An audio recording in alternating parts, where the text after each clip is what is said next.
Here I am, Leon C., a.k.a. Morpheus. You are listening to the Academy of Wowman, the original, and probably the only. And in this academy, I am your professor. And I am here to open up your mind and tell you things that might seem to be a little bit crazy. Now, there's something I want to talk about because I want to talk about it. I thought about it for quite some time. It was going to be an audio a while back, but I wasn't too motivated to talk about it. But I heard a woman, make a statement on the internet. And the statement was given to her, she was responding to someone saying that she's going to be alone for the rest of her life. And she said something. She said, I don't want to be alone for the rest of my life because it's hard to be alone. It's not easy to be alone. And there's lots of struggles that you're going to have to deal with. See, I haven't been who I am forever. Of course, you know that. I've explained that several times.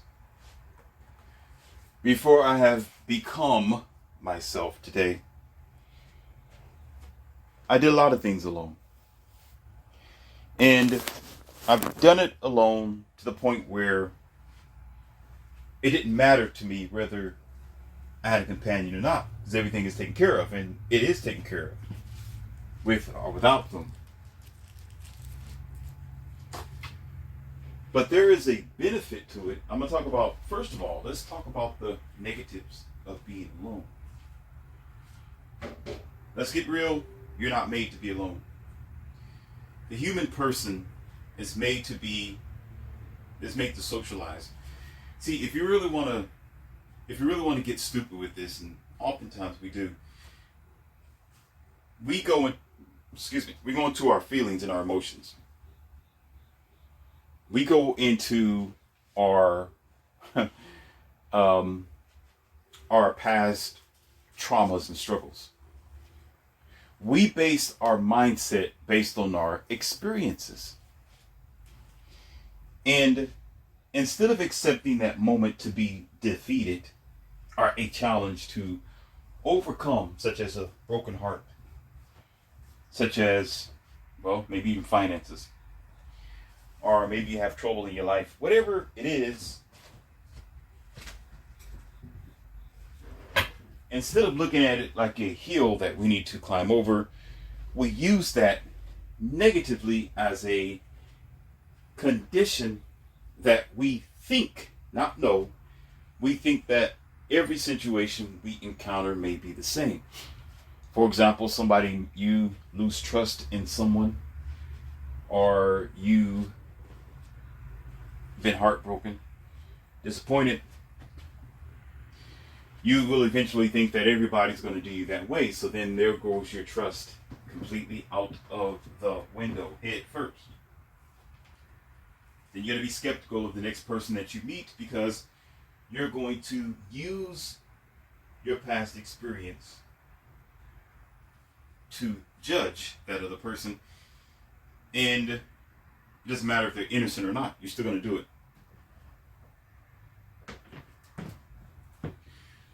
The issue with this is it gives you a roadblock. It hinders your success with your social society, your surroundings, the life that you are supposed to live as a free and open-minded individual. But this is what destroys you, ladies and gentlemen. Let me tell you what destroys you. When you begin to think like that and say, I'm just going to run into my shell and not trust and be afraid or worrisome of the possibilities of other people harming you in any way that might be. Because if you look at the map once again, you're going to hear me say this often, things just don't happen for a reason. Things just don't happen for no reason. You're not here on earth alone. You're not the only person named Betty, Sam, James, Job,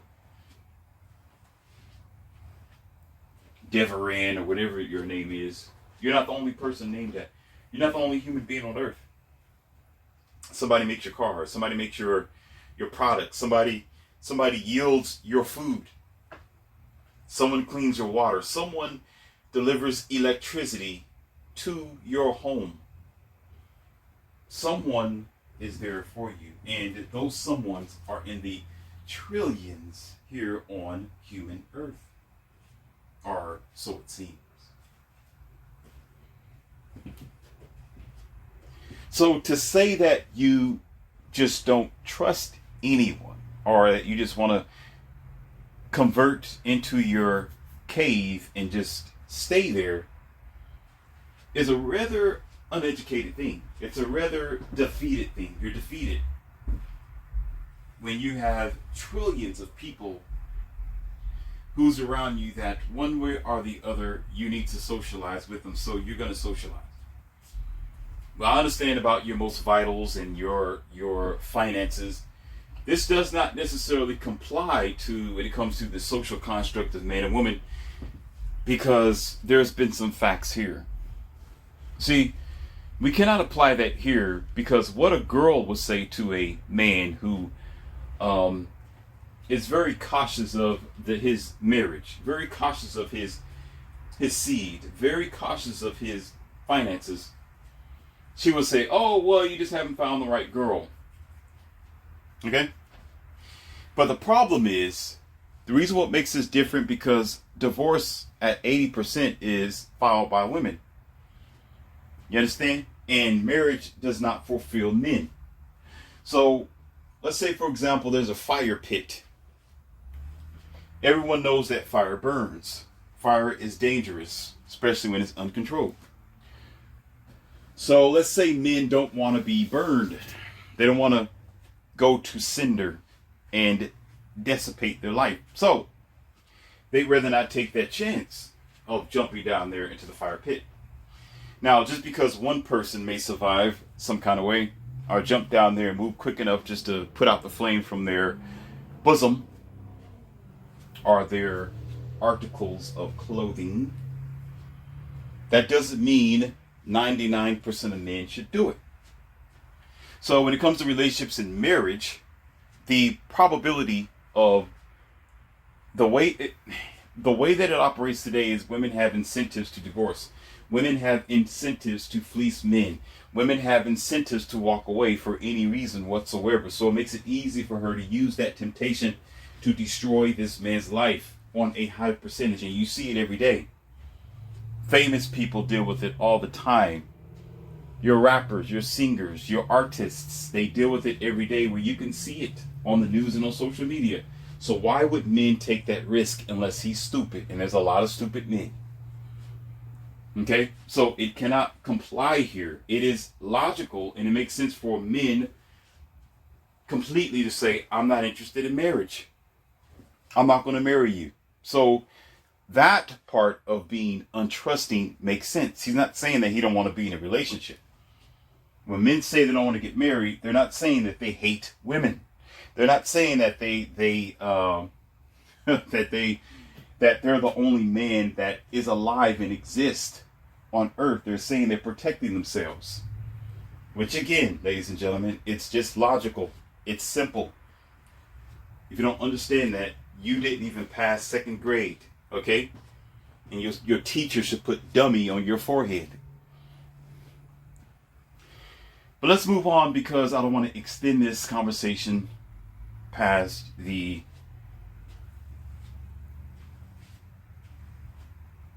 line here that I prepared.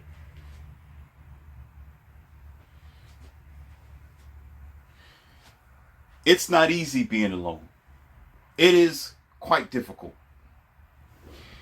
It's not as easy as what some people may think, and I've spoken to you about that when I visit some people, did my mentoring and helping families,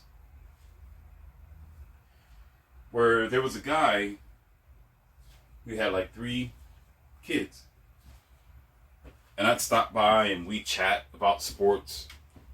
And I talked to him about his kids. And he asked me questions. He said, "Do you have any kids?" I said, "Oh, no. But hey, I don't mind babysitting. I'll adopt maybe in the future, but I'm here. I'm good. Are you married?" "No, I'm not married. It's just me right now." And then immediately he began to step back and he started pointing towards things. And he said, "This is a lot of money, man. A lot of money." He started pointing to the kids. He started pointing to the wife. He started pointing to his house. And he said, "Man, this is hard doing this sometimes. This is difficult." He said, "You got it made.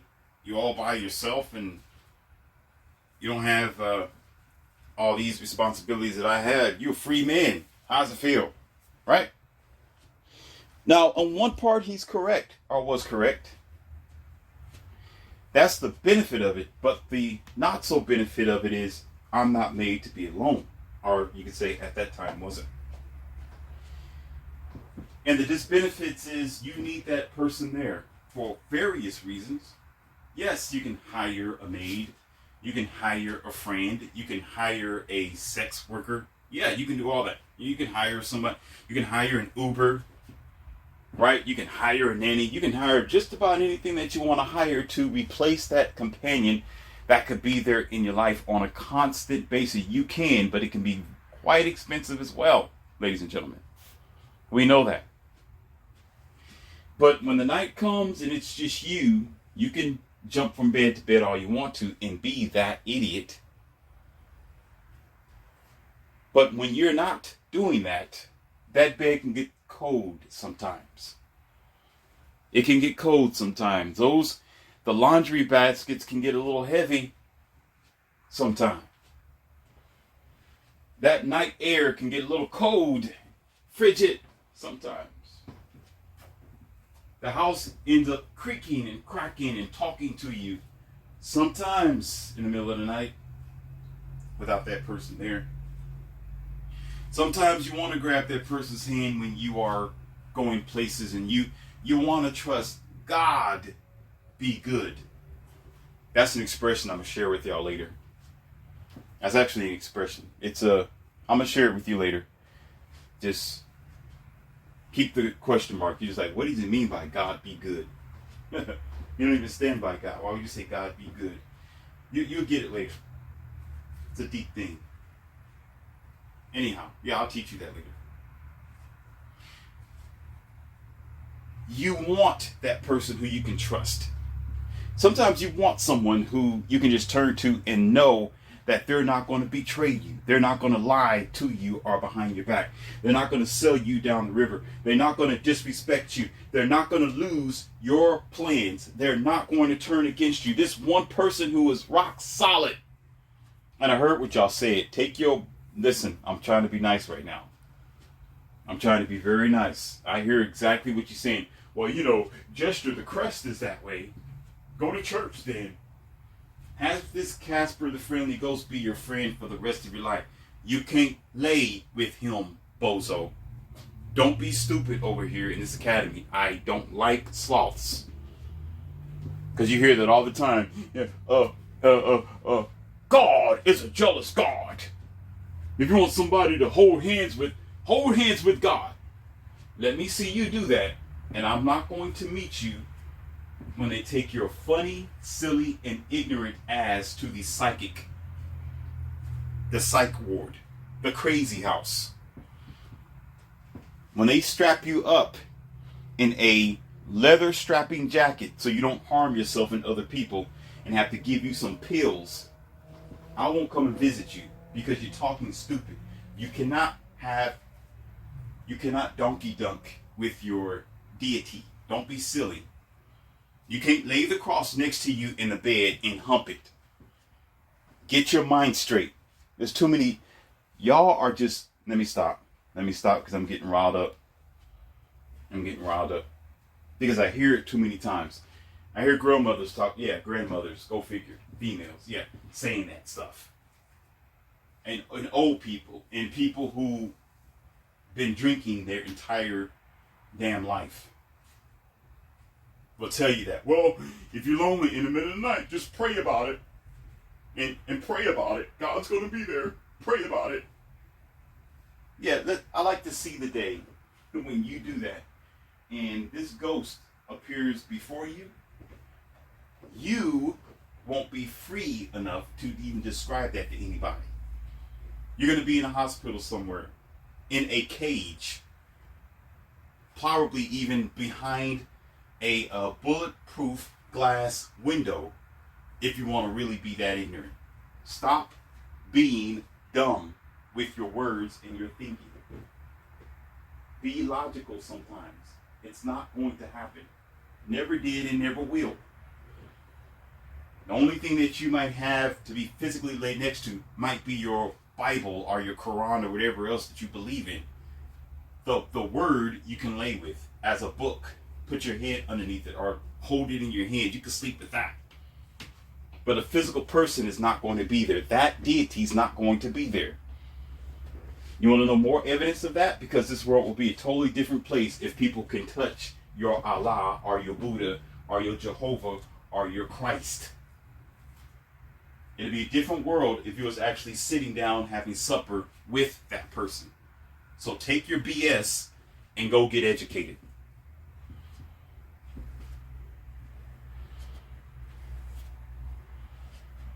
It's not easy for people. It may seem easy, yet to a degree, I told you, to a degree, yes.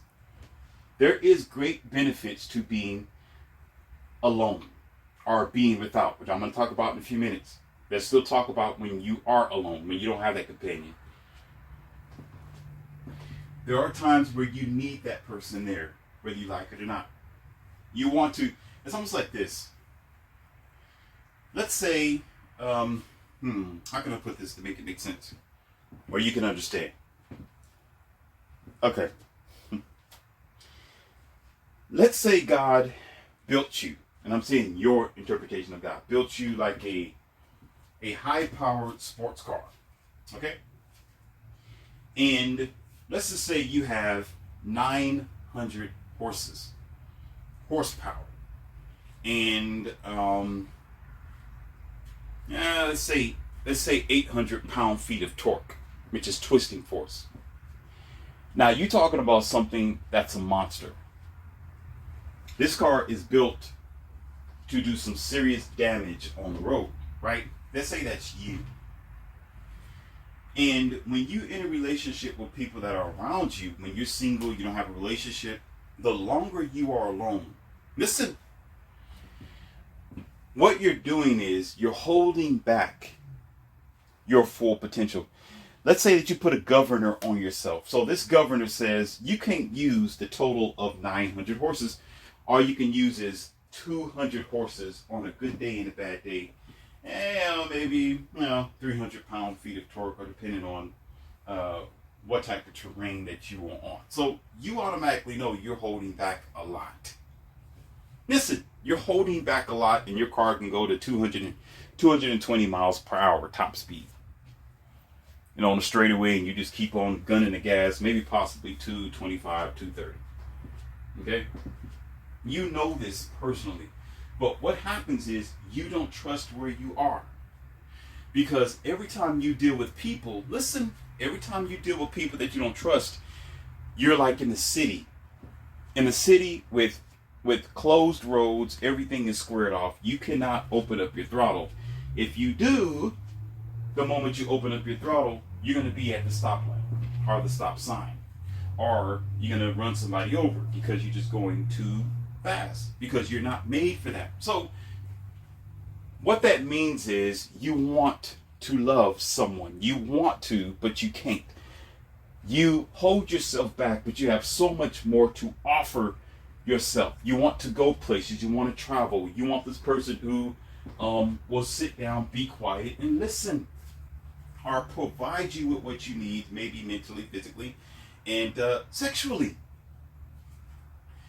And you can do this for only so long, where the average person who is a loving person, if you can love, I didn't say, listen, I said if you can love and you are lovable, or you are kind, or you know what you can do, you can provide someone with the world. You can change somebody's life overnight. I remember telling one of my companions that she didn't accept it. Again, when I say accept, the word is actually believe.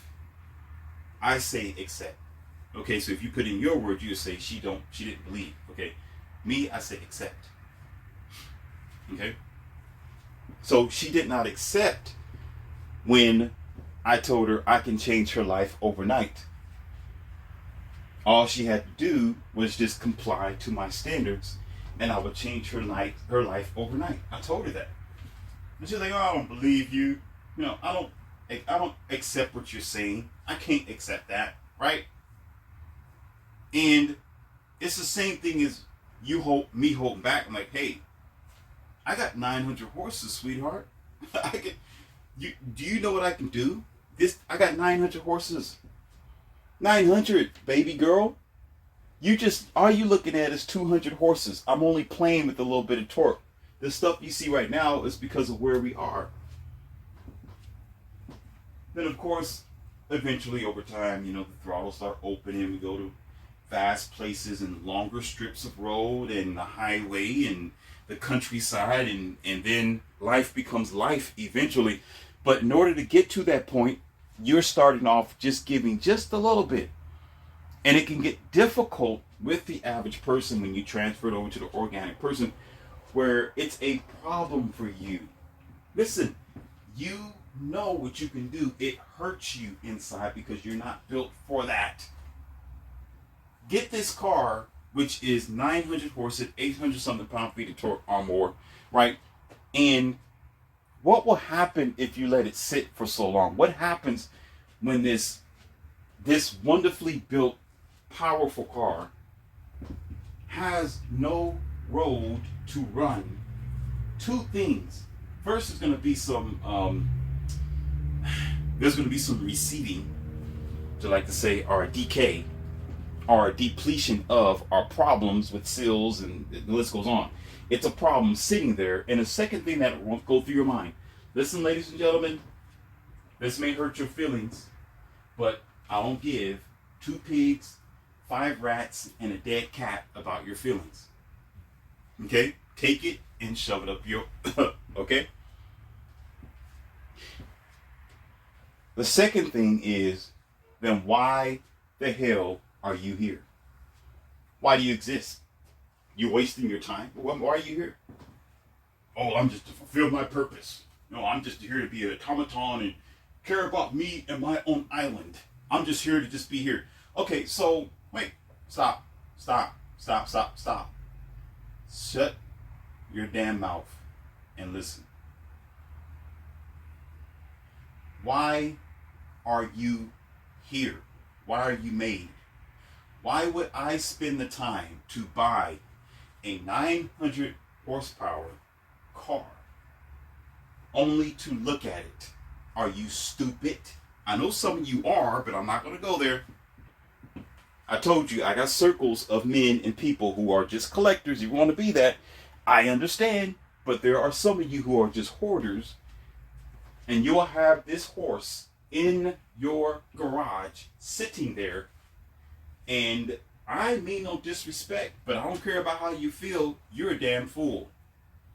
Because if you give it to me, I'm going to use it for what it's made for. Why would the manufacturer make this sort of thing and you're just going to sit there and say, well, I'm going to put it on the shelf? Then why not Stop. Why not make this car, listen, why not make this car with just 200 horses? With just a little bit of torque? If that's what you're going to use it for daily. Why would you have the potential to love, to be kind, and to be loving, and to have kindness shown back to you if you cannot use it or utilize it? So that means you become eventually over time, because of the amalgamation of the mind and how psychology works, you're eventually going to be comfortable with being a mediocre, low-hanging fruit, probably even non-loving, non-lovable person, because you want to hold back everything that you are actually made to do.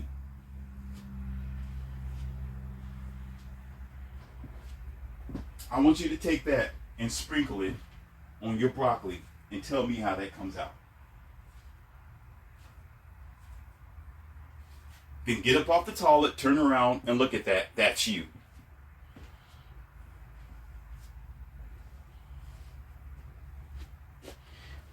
We are redundant in foolishness today. I'm going to tell you like it is. There's no point. Oh, this is going to hurt. This is going to hurt.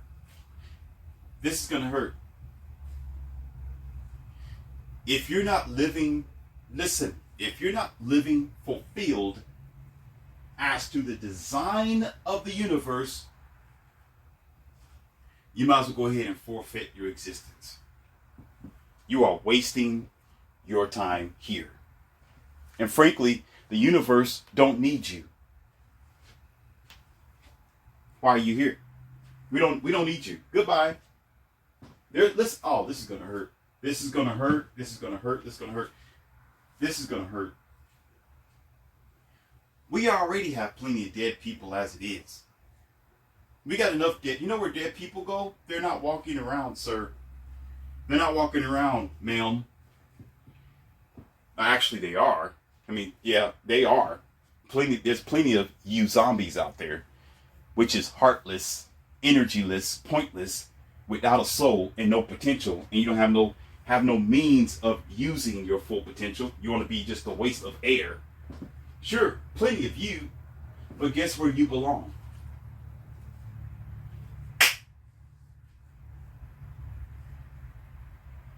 You know what happens to the energyless, pointless people? You know what happens without a heartbeat? Do you know where they go? Where is their home at?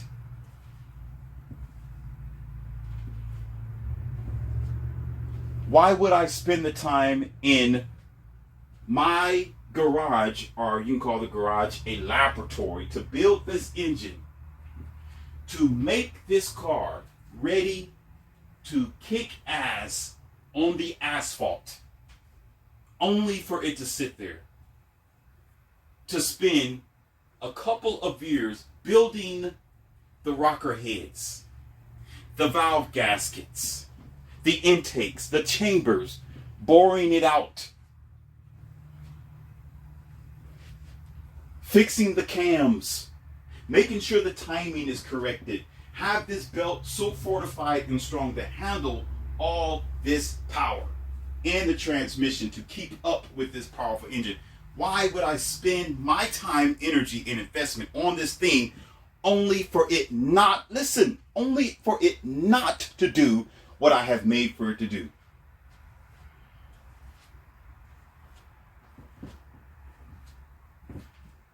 Get the hell off of my planet. Get on your spacecraft, wherever you buried it at, whether it's in your garage, whether it's in your front room, or whether it's in your office building, and get the hell off my planet. If you have no means of using it, you are a waste, and you are a waste. And afterwards, you are a waste. It is a waste.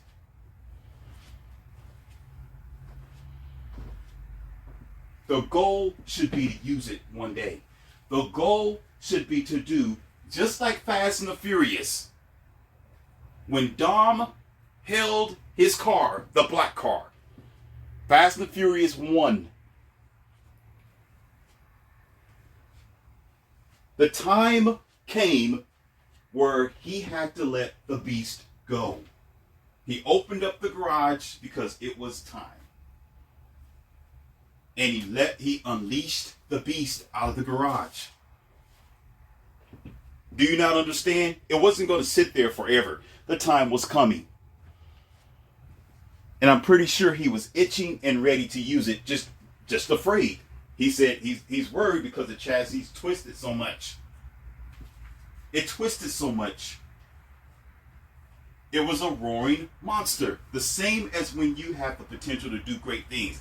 The same as if love is just that dangerous too. Yeah, loving somebody can be that dangerous if you love fully with all your heart. Yes, it's to trust somebody can be that dangerous because once they violate your trust, it's the end of the world. I get it. I know. It's just that fearsome. But if you take it and you put it in there, you have no means of using it. You just have it. You are a waste of goddamn oxygen. Take your ass and find a different purpose on Earth. And as a matter of fact, you all do. Walking android zombies.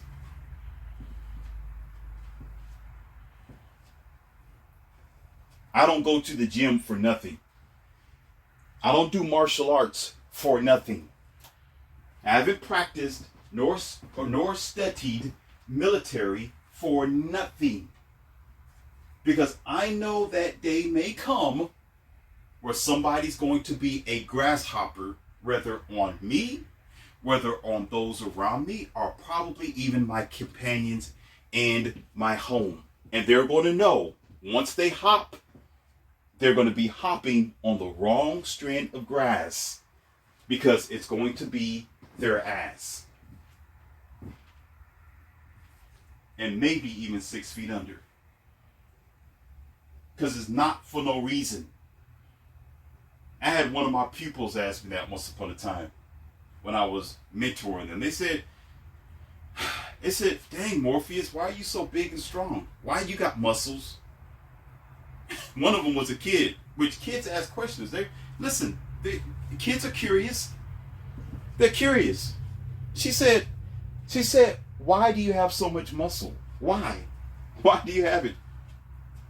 I said, sweetheart, it's not for looks. It may look good, but it's healthy and there's a whole lot of things. It's just not for looks, sweetheart.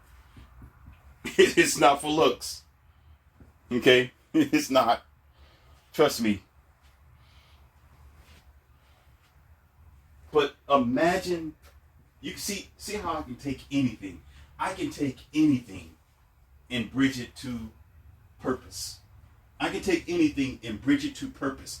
Like there's a purpose for grass. There's a purpose for items and materials. There's a purpose for chairs. Because you sit your butt in it, right? There's a purpose. Unless you don't want to feel. Unless you are dead inside, which a lot of you are.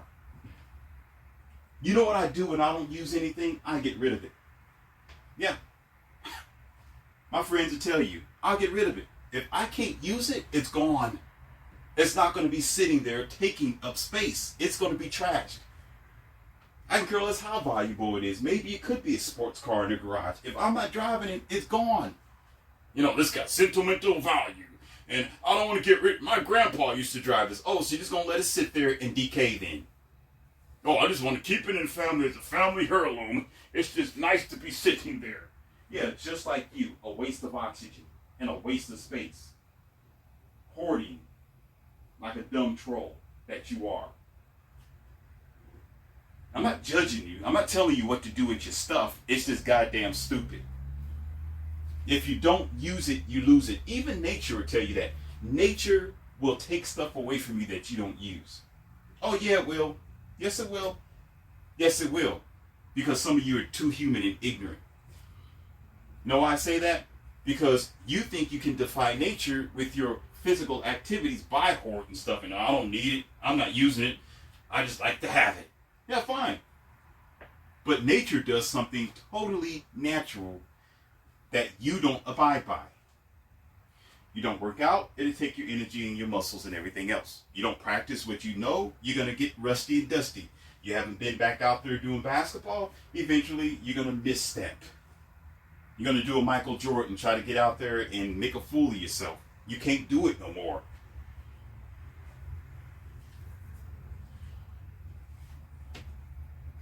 No offense to you, Michael. I'm just saying. I know you're pretty good. Probably still good at what you do, or was. I don't know. I wouldn't challenge you. That's not my bead.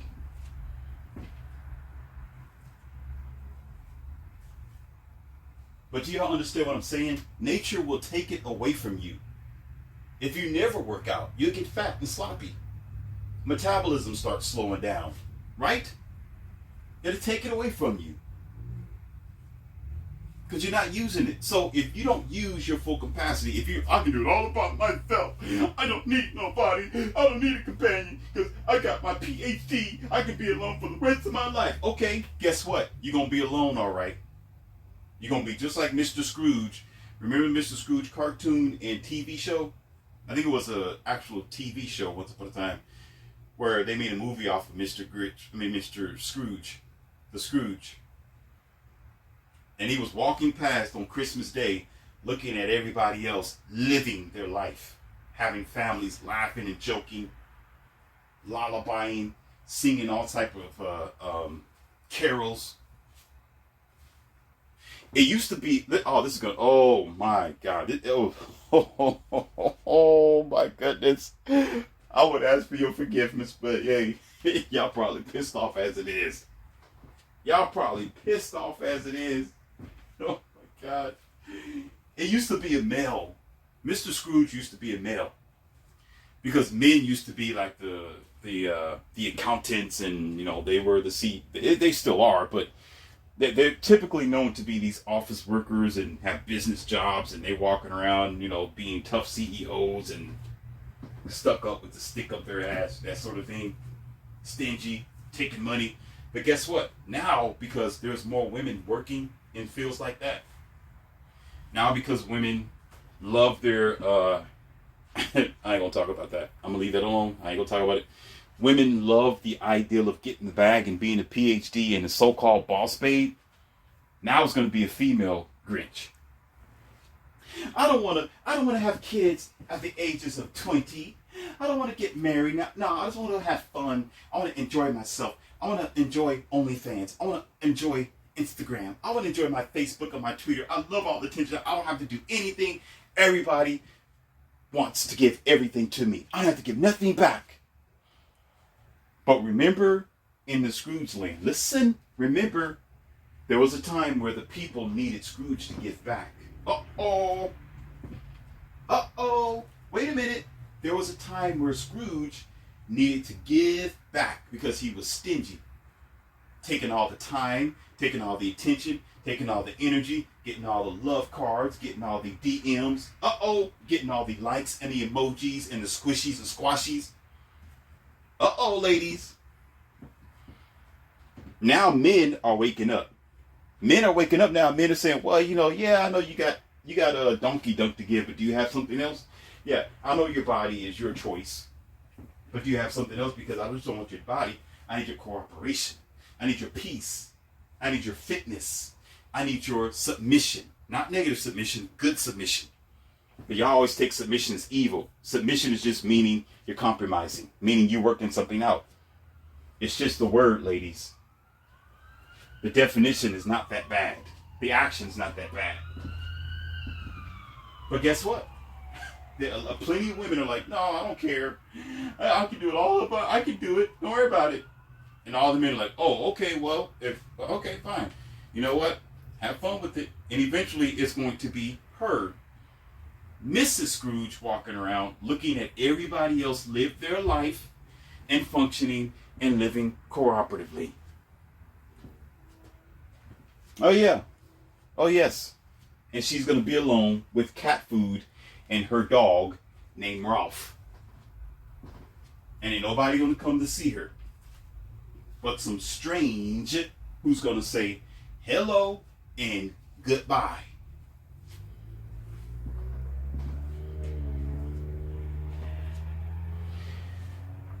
The benefits of being alone. The good thing about being alone. The awesome good thing about being alone. And I gotta make this short because I'm running out of time here, is the very fact that you see and you hear things that other people do not, and at least you are supposed to. For some of you who are trying to, better yourself, you see things. You know things. Now, I brought myself in the fold in the beginning of this conversation because as a man who was once upon a time without my companions, okay, it was so good where I had to make that sacrifice to spend time with them.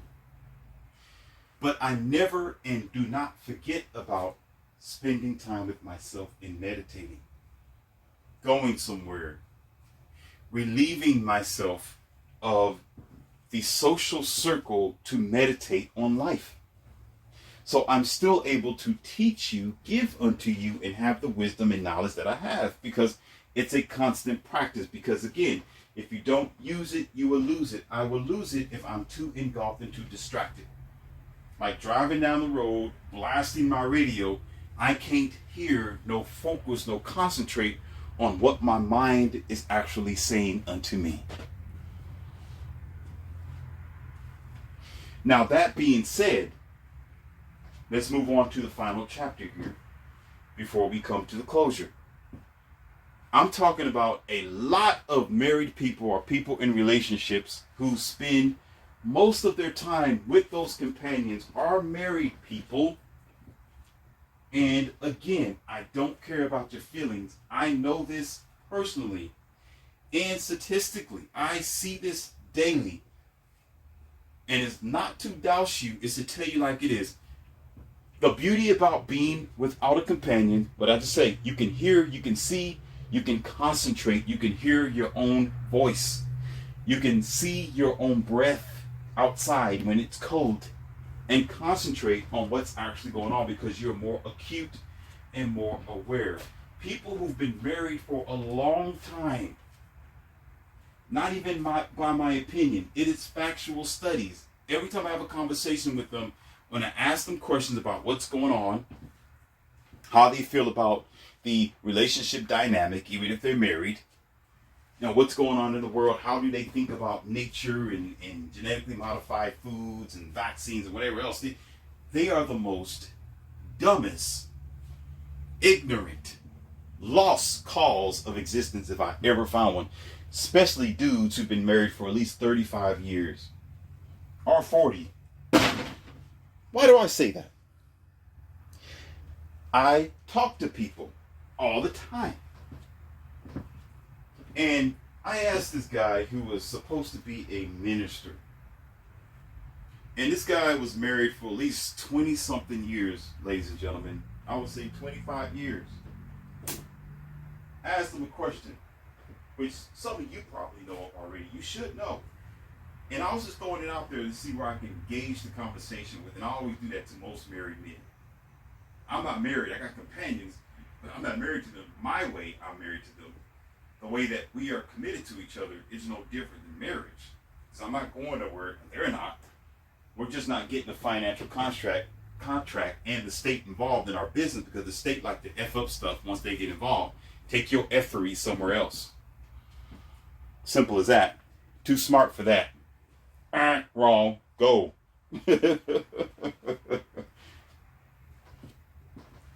But that doesn't mean that I've lost touch with the world. It's a fight every day. Married people forget about everything outside of their home because they're too distracted. They're too busy worrying about what's going on with their wife or their husband. They're too busy. They don't think straight. So when I ask them a question like, what's MGTOW? This is a man, right? This is a married man. And what is that? Dude, you never heard? No, man. Have you ever heard about Kevin Samuels? Who's Kevin? Kevin who? Kevin Hart? Yeah, man, Kevin Hart, he's funny. Huh, he's a funny guy. I'm like, dang, okay, interesting. Have you ever heard about the speech that The Rock made? You know, Dwayne, you know, I don't know his last name, but I know, you know, The Rock. The Rock, he made a speech? What? No, I don't know anything about that. No. Damn, dude. Okay. Have you heard about the controversies and understandings and the the stigmas and issues behind injecting yourself with? Oh, I don't know nothing about that, man. Whatever yeah, they good, man. Whatever they do, I trust them. Dude, you don't study it? Like, nah, man. I just I come home, I watch sports, I take care of my kids for a little bit, and I just gotta get ready for work, man. I don't got time for no social media.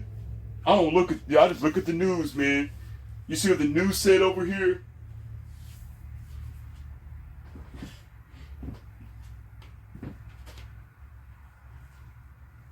While the wife is going back and forth to work, and she's stressed out, and her kids back and forth to what do you call that, daycare and other places like that. I'm like, do y'all understand what's going on in the real world today?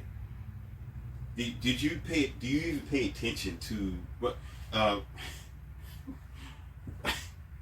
like, then I say something like, okay, have you did any studies on your religion? Because there's a lot of people that like to challenge you. They don't hate your religion. They just want to challenge you to see if you really know what you know, so that way you can polish them up. And it doesn't, well, I like the TV evangelists. Why would I'll get this. Why would I do that, man? I just, I ain't got time for it. I'm just too busy. I don't listen to them anyway. They're just a bunch of liars. They're devil worshippers. They're just trying to crucify us and attack us.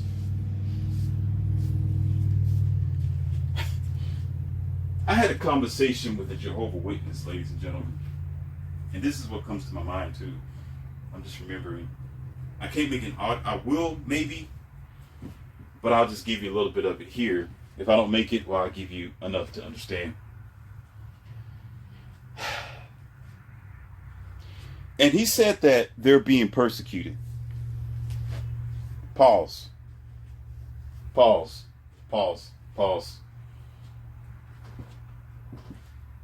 asked him, I said, okay, I said, I get that. I know that it happens sometimes. I know it happens sometimes. And I know that some people don't believe in what you believe in. It's not that they hate you per se. It's not. Sometimes it's not that. Because what I have learned is the churches themselves will come up with this idea that people are attacking them because they challenge them on what they know. Listen, ladies and gentlemen, even Christians will do that. They will immediately think that a person is the devil because they point out a contradiction in the Bible. Now, you got to understand how Christians and religious people work most times. Religious and Christian people are quick. They're quick to quote a scripture. Yes, they're quick to tell you what they think they know about God. They're quick to do it. They're quick to say, well, Allah said, Jehovah said that that this and that. So I'm not afraid of getting poked because I'm protected. And okay, fair game. Listen, ladies and gentlemen, let's be adults about this. Fair game. You met that person halfway. You said it. Now it's that person's time to say, well, is that what the scripture said? Well, I don't believe that because I found out that according to your scripture, that's a contradiction because science has found, and because history said, because you can go down to the library and most Christians are believers or people of your ilk think this way because, and here comes the psychology. And what happens is when you're challenged with someone who's actually telling the truth, it becomes offensive unless you can prove them wrong. If you can prove that person wrong, then it's non-defense. Listen, it's not even an assault. Pause.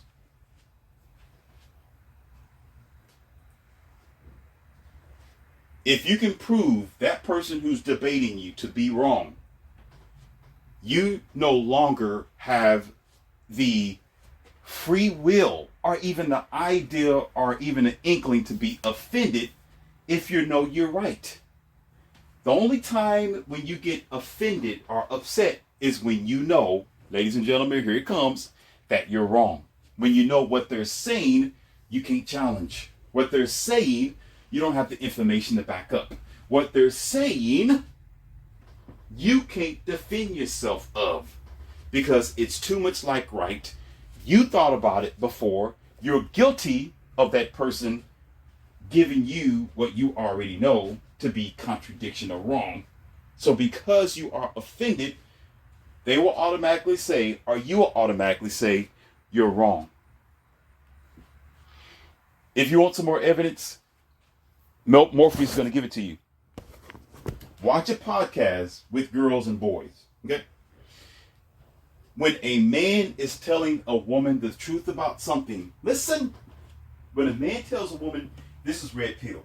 When a man tells a woman the truth about marriage or how disaster it is for men, and men got to protect themselves and be careful and make better choices and whatnot, a girl will always say, who hurt you?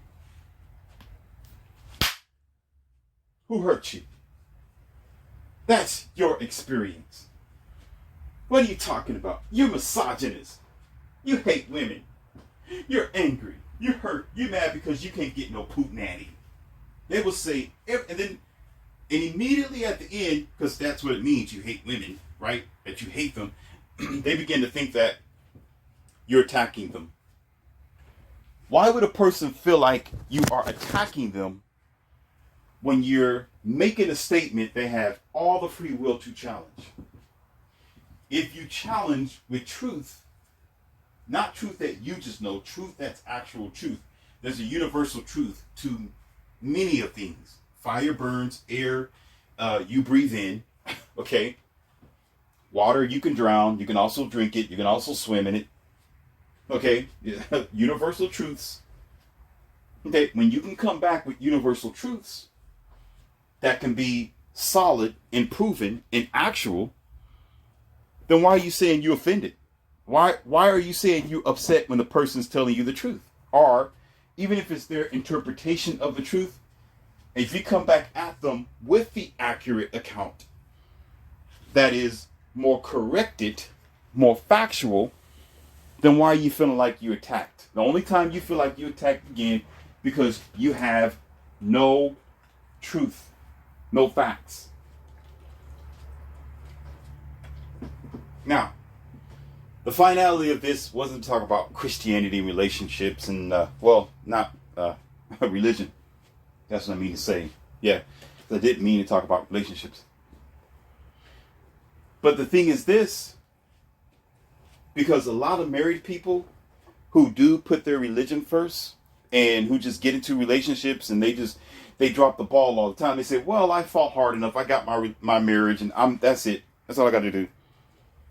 And I got my boyfriend, my husband, my wife. That's all I got to do. Yeah, we're Christians. That's it. I'm just going to be here for the rest of my life. And this is where I'm stuck at. So they don't evolve. They get to a cap sort of lifestyle. That don't mean a capping, not a blue cap. No, they mean cap. But you could put the cap on top of the can. You put the top on top of the can. You put the cap on top of the pop. Just the the pop can or the pop bottle or the top on top of anything. You're stopping yourself. That means you don't want no more. You're not going to pull out no more. You're not going to bring in no more. That means this is as far as you go. Some of them don't get away and think. They don't even catch up to what's going on today in the world. They become so distracted, they're goddamn stupid. You can't even tell them anything that's accurate or the truth because they're not going to accept it. A fool is going to be a fool until they die. That's just the way it works. The beauty of being single sometimes, the beautiful part, yeah, you miss out on something, but you gain your awareness. You gain life. You gain the vision to see things that others cannot ever see. I never gave that up because I have my 3 companions. They, as a matter of fact, they're giving my piece of my time. You hardly know if they're there. I told you this before. If I invited you over to my house, you would think it's just me. You might hear the floors creaking and people walking, but you would say, damn, man, what's going on here? You need to get some kids and some women around here, but I do have them. They're just quiet. They're They're not like your. Let me stop. Stop. Because the oven is always hot and the roasting is always ready. They know better. They're not like the common modern woman. They don't live like that because I've showed them too much. I've showed them video, pictures, and everything of women who said, I don't want a man. I can do it all of a sudden. Get the bag. We've driven down the road, and there was this lady who was pushing the grocery cart. Listen, ladies and gentlemen, y'all don't care anyway, but I'm gonna tell you. She was pushing the grocery cart, and she had all her stuff in it, and she was hunched over, and this was the middle of spring, and it wasn't that cold, it wasn't that hot. It was perfect temperature where if you had a thick jacket on or a sweater, you're going to sweat. But this woman had to wear everything she had. It was obvious she was homeless and old. And I turned to look at my girls, which is my companions. I never call them my girls, my companions. I said, you see that woman? Who knows what she did in her past? Who knows where she's going? But it's absolutely obvious there's nobody walking next to her. No one. I said, I can imagine this is probably one of those women in the old days who thought that she can just give her body to any and everyone. She didn't want a man. She wanted to be alone for the rest of her life. Right? That she was going to be just fine with the money that she was getting for selling her body. Whatever that she did, but the end results, she's alone. And I said, y'all don't want to be like that, do you? The girls got quiet. Their eyes was as big as deers in headlights, because there's nothing more raw than to see it for yourself, unmolested nor made up. Another one was we actually saw a woman in a parking lot, sleeping on the ground. I asked my girls, I said, where's her kids and her grandkids? They got quiet again. I said, where's her husband? Where's the boyfriend? Where is her family? I know she got family somewhere, but she's out here in the parking lot sleeping on the ground. Nothing. Women aren't made for that. The majority of them can't survive on their own. Why would you think you can have all your fun and sell yourself at the ages of 20 and flip all over the place and think that you're invincible, you some superwoman, and the hell with men, you're gonna be Dr. Seuss and Mrs. Seuss, Miss Seuss, and Miss Scrooge, and everything's gonna be fine. It's gonna catch up with you eventually. That was her end result.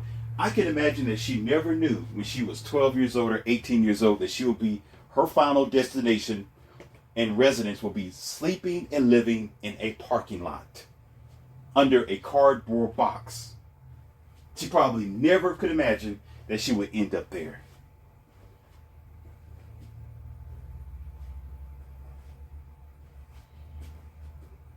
One of my girls gripped my forearm so hard when she was looking over there, almost broke my skin and caused me to bleed. And that was my girl sitting in the passenger side seat. She was leaning over, looking through the windshield, looking at this woman as if nothing else in the world existed but that woman sitting out there, sleeping out there in the parking lot. And she gripped my forearm hard. Well, I turned to look at her, and I was looking at her arm, her fingernails dug into my skin. She said, hell no. Hell no. Scared the beans out of her. She said, are you serious? Is that real? Is she actually out there? I said, yeah, there she is. There she goes. There she goes again. If you want to be my lover, you got to get with my friends. Da-da-da-da-da-da. Love will never end. Yeah. I don't cook, I don't clean, I don't smell like onion rings. No, you smell like a parking lot now. How you feel with that concrete underneath you?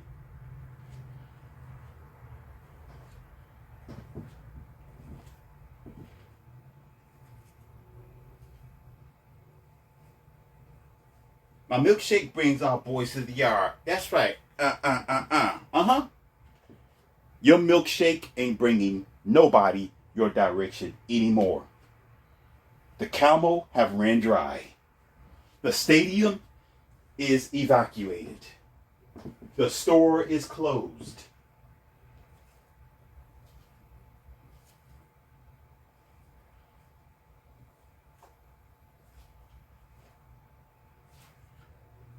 So drifting away from this,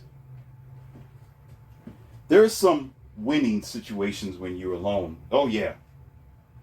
And there's some losing situations as well, but there is a balance of the universe that you have to seek if you are a possible alive person. Or you're possibly existing in a realm where you care about your full potential instead of being a waste of flesh. But when you are married in a relationship, there's no need for you to be distracted. You still have to stay on your grind. If I lined up 100 men who aren't even in a relationship or are married, and if I line up 100 men who are married, I told you this before, the men who aren't even married will whoop the men's ass who is married. And probably even their wives if they jump in. Yeah, I said it. Because they don't think. They just too distracted because they line up themselves to be parasited over. Their mind and their spirit. Over a 10-year, 20-year period, your soul becomes sapped. Just like you are. Sap. Dripping directly from the trunk of the tree. A pile of sap.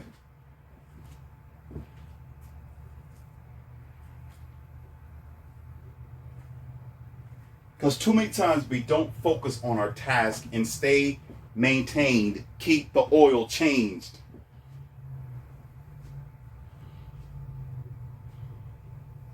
There will be no such thing as marriages on the rise of divorces and people don't want to get married. Not just because of divorce laws, it's not just because of that, but because you're going in it with the right mindset.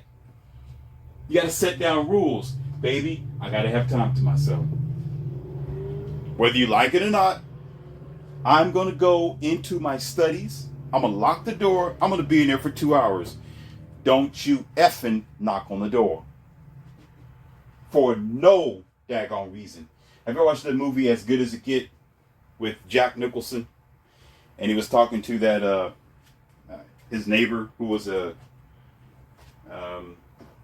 homosexual or something like that, right? Nothing against it. That's just the movie, right?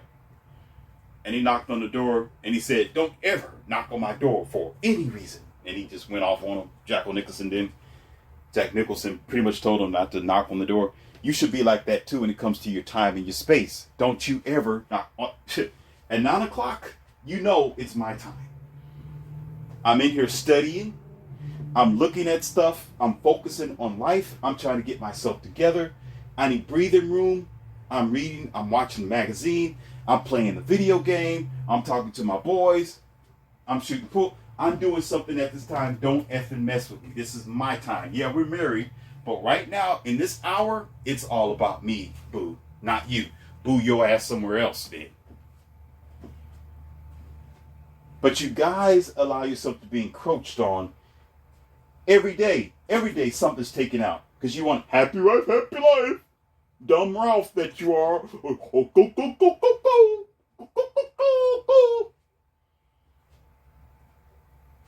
You say, well, if she ain't happy, then I can't be happy. If she ain't happy, then I ain't doing my job as a man. Because as soon as you get out your study, she's standing right there in front of the door with her arms crossed. Say, okay, I'm ready to go. You had your fun. Now you're going to be spending the rest of the day and the remaining time with me. Next time you do it again, I'm going to keep doing that shit. Keep on doing it until eventually you realize she's just oh my God. Oh, y'all not going to like this. You'll realize that she's punishing you for spending time with yourself. And she'll punish you by saying, well, if you can do it, I can do it too.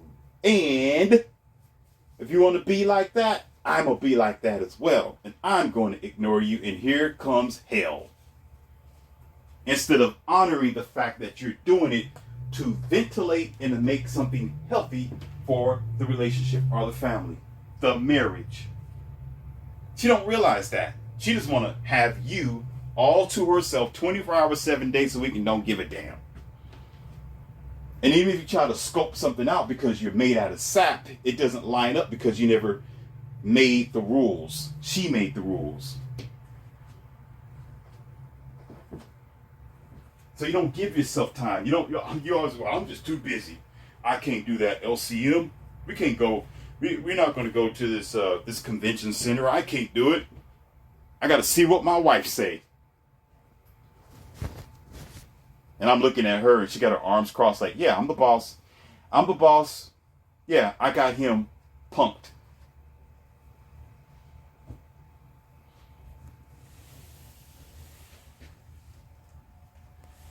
I have discussions with my girls about this. Excuse me, babies. With my companions about this all the time. And they get a laugh out of it. And these are women. These are women. They laugh at other women like, what the hell? Like, this guy is, yeah, he's not me. Welcome to what you'll be getting into if you're not with me. Because most men are just like that. Soft. You walk away, that's who you're going to end up with, eventually. They're like, I need a man who's a man. A man who knows how to have a fortified backbone. Who's rigid like he's supposed to. Tell me what to do sometime. Don't let me tell you what to do. Y'all guys just don't get it.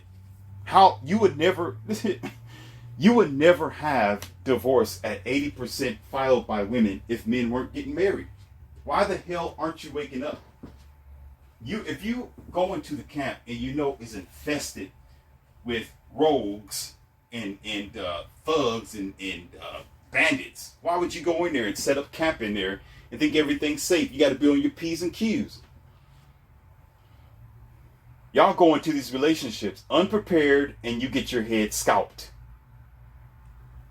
And then you want to complain about it. Oh my God, these women are evil. These women are taking advantage of men. No, they're just stepping on the beta weak men because they understand how weak you are. So you're easy prey because you want to be. If you stayed on your grind, if you focus like you're supposed to and listen to the information that other people are trying to tell you, whether they're married or not, what's facts is factual. Maybe you can keep your marriage alive if you focus on the real world instead of being so like a dumb damn hermit living at home all the time. Don't want to focus on the world on the outside. Someone like you say, well, I'm already married, so I don't have to study marriage. Dummy, when you get married, you're still going to have to study marriage. Because you got to keep it polished. When you get a car, you're still going to have to maintain the car. You may own the car, but you still got to rebuild the car every day, practically and technically, by continuously maintaining this car. You got it, but you can lose it. You lose it because you don't maintain it. You lose your mind because you don't maintain it. You lose your life and you lose your future when you don't maintain the probable and the possible and the accurate and the up-to-date information that the world is trying to beam into you.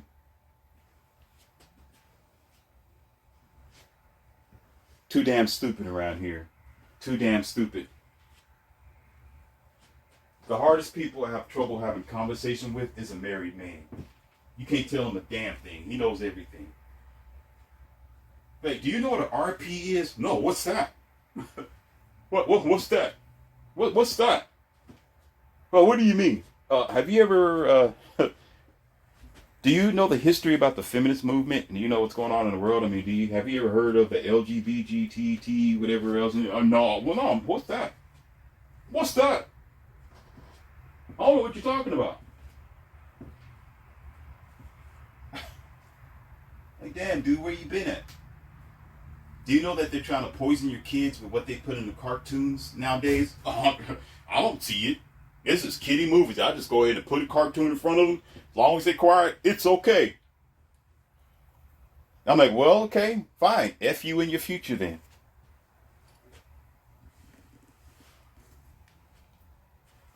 You can't say a thing to them. I'm going to get off this audio and end it with this,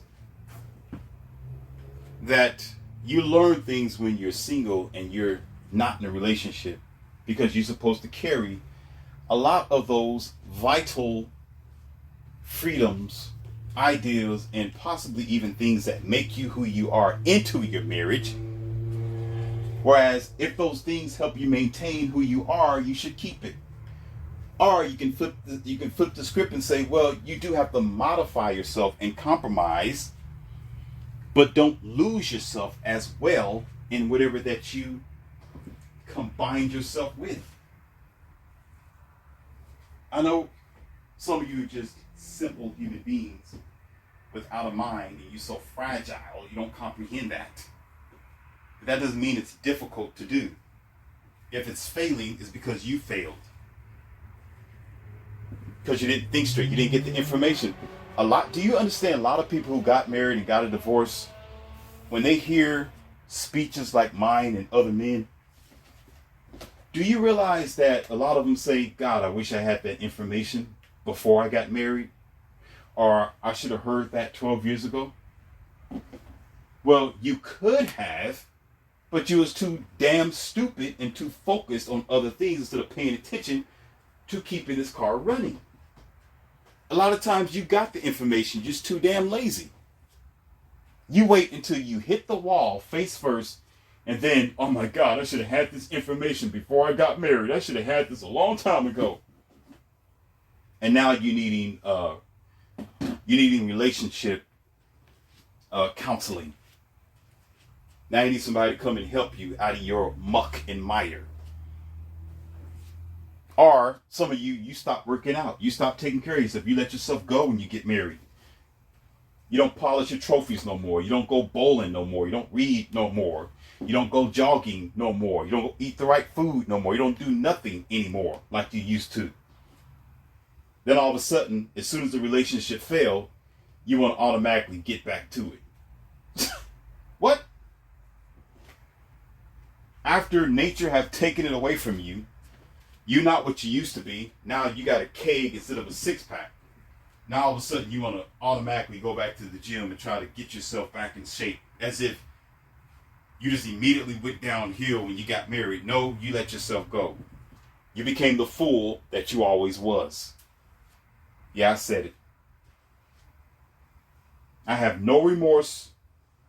I have zero tolerance. Zero. I've always been at zero. I told you that before in everything. I have zero tolerance for foolishness. I don't have it. I have no patience. I have no kindness to share or to give to lazy people. I don't. I don't care about you. I'm going to tell you like it is. It's your goddamn fault. You are supposed to polish yourself and keep yourself in order. When you fall out of order, that's because you was an asshole. Simple as that. Let this be a motivator for you and a cautionary tale for those who think they can live their life like an eagle. Those eagles got to come down eventually. But when they come down, most times, it's not going to be good. You know who this is?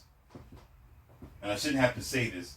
Start liking, start sharing, and start subscribing so we can get the word out and help those who this may have the potential to reach.